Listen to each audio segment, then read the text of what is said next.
তুমি যদি এখন 18+ মানে 20 থেকে 25 বছরের মধ্যে হয় বা হচ্ছে যে কোনো এজেই থাকো, বিশেষ করে ইয়ং জেনারেশনকে বলতে চাই তোমাদের মধ্যে এখন সবচেয়ে যেটা ইম্পর্টেন্ট জিনিস সেটা হচ্ছে তোমার কেরিয়ার এবং মাইন্ডসেট এবং হেলথ। এই তিনটে জিনিস যদি তুমি ঠিক রাখতে পারো তাহলে কিন্তু আগামী ভবিষ্যতে তুমি অনেকটাই উন্নতি করতে পারবে এবং বাকিদের থেকে তোমার যে বন্ধুবান্ধব, তোমার যে ক্লাসমেট এবং তোমার যে ব্যাচমেট তাদের থেকে অনেকটা এগিয়ে থাকবে।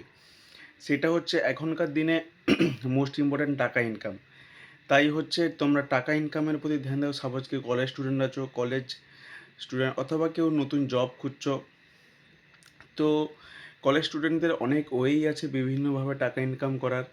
তারা টিউশন পড়াতে পারো, ফ্রিল্যান্সিং করতে পারো, অথবা কন্টেন্ট ক্রিয়েশন স্টার্ট করতে পারো, অথবা যারা নতুন জব স্টার্ট করেছো, সাপোজ কোনো ছোটোখাটো কাজ করছো বা নিজের ব্যবসা করেছো, তাদের এখন হচ্ছে যে ইমার্জেন্সি ফান্ড করা, মানে এমন একটা টাকা আমি জমাবো যেটা আমি 6 মাসে কোনো আমার ইমার্জেন্সি ক্রাইসিস হলে ইউজ করতে পারবো, সেটাকে বলা হয় ইমার্জেন্সি ফান্ড।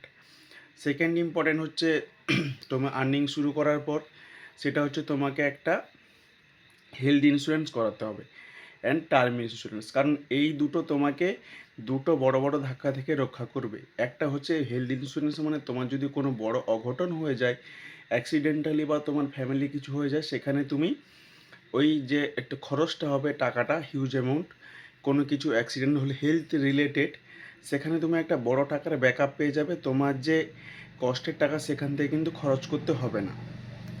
এবার সেকেন্ড হচ্ছে টার্ম ইন্স্যুরেন্স। টার্ম ইন্স্যুরেন্সটা কি, এটা ভগবান না করুক যদি তোমার কিছু হয়ে যায় বা সাপোজ তুমি এক্সপায়ার করে গেলে, তখন তোমার ফ্যামিলি কিন্তু একটা হিউজ অ্যামাউন্ট টাকা সাপোর্ট পাবে।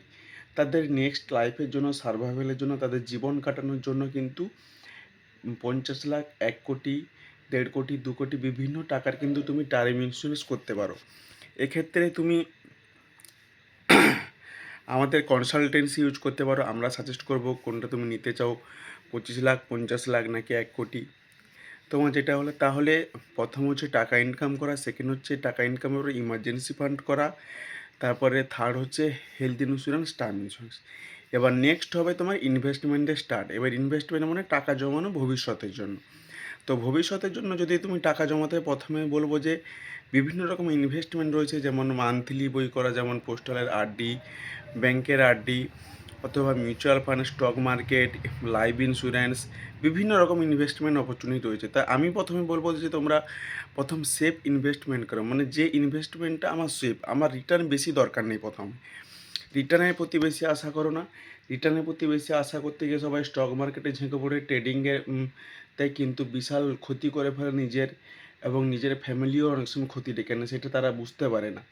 বিভিন্ন ফ্রেন্ডের প্রলোভনে, বিভিন্ন ইউটিউব ভিডিও দেখে কিন্তু তারা এই ডিসিশন নেয়। আমিও হয়তো এক সময় নিয়েছিলাম, আমি সেখান থেকে রিকভার করেছি অনেকটাই। তো বলবো প্রথম হচ্ছে সেফ ইনভেস্টমেন্ট, পোস্ট অফিসে বই শুরু করুন, ব্যাংকে, তারপরে গিয়ে হচ্ছে ইনভেস্টমেন্ট মানে স্টক মার্কেট রিলেটেড ওগুলোর প্রতি ঝুঁক দেওয়া উচিত। আর হচ্ছে নিজেকে সারাক্ষণ আপগ্রেড করা, বিভিন্ন স্কিল শেখা যেগুলো আমার জবে বা যেগুলো থেকে আমি দুটো টাকা ইনকাম করতে পারবো।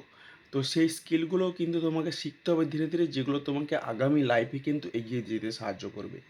তাই হেলথ, মাইন্ড অ্যান্ড মানি, এই তিনটা জিনিস যদি তুমি ঠিক রাখো তাহলে তোমার অলমোস্ট 99% প্রবলেমই কিন্তু সলভ থাকবে।